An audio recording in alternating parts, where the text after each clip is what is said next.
Hi, I'm Reverend Nina Bell from Chicago, Illinois, and I'm just happy to be here today in Atlanta, Georgia, where yesterday we celebrated the Dr. Gloria Wright, elevated to Reverend Dr. Apostle Gloria Wright with Dayspring International Ministries, where Apostle Linda Holiday consecrated her, and it was such a heavenly event.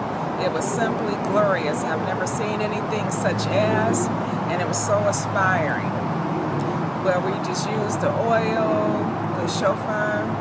We just enjoyed all the word, and just the spirit itself just brought things so alive, and just to understand what such a holy experience this is, and just be a part of it.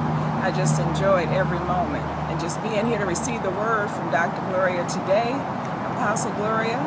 I just enjoy being elevated myself to a new level. So it's brought enlightenment in so many areas for me, and it reminds us again of why we do what we do, whose we are, and who we belong to.